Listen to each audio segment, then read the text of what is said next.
आपको बता दें कि गृह मंत्रालय की एडवाइजरी के बाद मजदूरों की घर वापसी होने लगी है और ऐसे में मुंबई में भी मजदूरों की घर वापसी पर काम शुरू हो चुका है। ये बड़ी खबर। दरअसल प्रवासी मजदूर ग्रुप बनाकर घर जाने के लिए नजदीकी पुलिस स्टेशन में आवेदन कर सकते हैं। यह तरीका है कि जो भी नजदीकी उनका पुलिस स्टेशन है उसमें जानकारी दे सकते हैं, अप्लाई कर सकते हैं। एक एक ग्रुप बना करके वो इस तरीके से कर सकते हैं। एक ग्रुप लीडर पुलिस स्टेशन में एक ही आवेदन कर सकता है। साथ ही सभी मजदूरों का मेडिकल चेकअप भी जरूरी होगा करवाना। आधार कार्ड, मोबाइल नंबर लेना होगा और सिर्फ ग्रुप लीडर ही पुलिस स्टेशन में संपर्क करेगा। फॉर्म में ट्रेन, बस और अन्य साधन का भी विकल्प दिया गया है। इससे राज्य सरकार सही आंकड़ा जुटा सकेगी और कितने मजदूर फंसे हुए ये भी पता चलेगा और उनको किस राज्य में जाना है ये भी जानकारी हासिल होगी। इंद्रजीत मेरे सहयोगी इस खबर पर ज्यादा जानकारी के साथ जुड़ चुके हैं। इंद्रजीत, ये अगर देखा जाए ये कवायद शुरू हो गई है, लेकिन इसको अमल में आने में कितना वक्त लगेगा और ये कितना ज्यादा सेंसिटिव भी है, क्योंकि जैसे जैसे लोग निकलेंगे, जैसे जैसे आंकड़ा सामने आएगा, उनकी स्क्रीनिंग भी होगी, उनको उनका कोरोना टेस्ट भी होगा।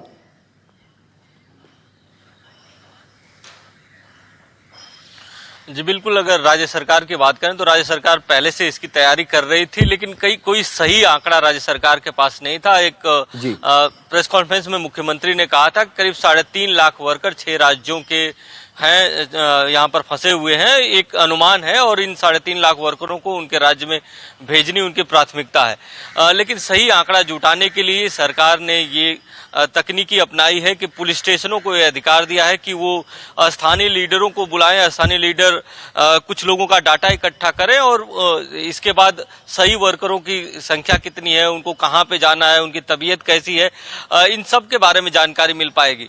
इस बीच सरकार ने वर्करों से अपील भी की है कि अगर वो घर जाना चाहते हैं तो सरकार उनको घर भेजेगी, लेकिन घबराने की जरूरत नहीं है। उनके खाने पीने की प्रॉपर सुविधा है उनको और रहने की, और जो उनके स्वास्थ्य की चिंता है उसको भी सरकार देख रही है। तो कहीं ना कहीं सरकार की तरफ से ये भी कोशिश की जा रही है कि अगर किसी को बहुत जरूरी ना हो तो वो न जाए, लेकिन इसके बावजूद वर्करों में जिस तरह की बेचैनी थी उसको देखते हुए सरकार ने एक फॉर्मेट बनाया और ये फॉर्मेट सर्कुलेट किया गया है और जिसमें ग्रुप लीडर करीब 25-30 लोगों का एक फॉर्म भरवाएगा और 25-30 लोगों का फॉर्म भरवा के वो पुलिस स्टेशन में जमा करेगा, जिसमें उस वर्कर की पूरी जानकारी होगी कि उसको अभी वो कहाँ रह रहा है, उसको कहाँ जाना है, उसका आधार नंबर क्या है, उसका मोबाइल नंबर क्या है, उसका हेल्थ स्टेटस क्या है। इसके बाद ही पुलिस स्टेशन से उनको परमिशन मिलेगी उस ग्रुप को और कैसे भेजना है उस पर विचार किया जाएगा।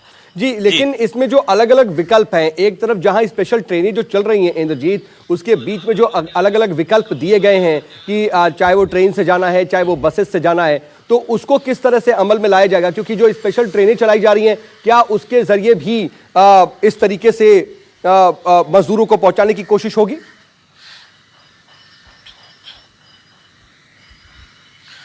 जी बिल्कुल, हो सकता है राज्य सरकार स्पेशल ट्रेन की मांग करे मुंबई से, लेकिन अभी तक मुंबई से स्पेशल ट्रेन का कोई अनाउंसमेंट नहीं हुआ है।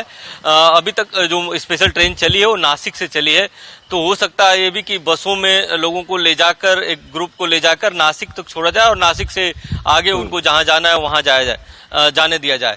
या ये भी हो सकता है कि राज्य सरकार डाटा इकट्ठा करने के बाद किस सिटी में जाने वाले ज्यादा मजदूर हैं उनको यहाँ से स्पेशल ट्रेन की मांग करे केंद्र सरकार से और यहीं से स्पेशल ट्रेन में बिठाकर। चलिए, अभी फॉर्मेटिंग हो रही है, अभी इसकी कवायद शुरू हुई है और उम्मीद करते हैं कि जल्द ही ये सब कुछ कहीं ना कहीं एक सेट कर लिया जाएगा और फिर मजदूरों की वहां से रवानगी होगी। आप नजर बना रखिएगा, आगे भी आपसे अपडेट के लिए जुड़ेंगे। फिलहाल के लिए बहुत शुक्रिया।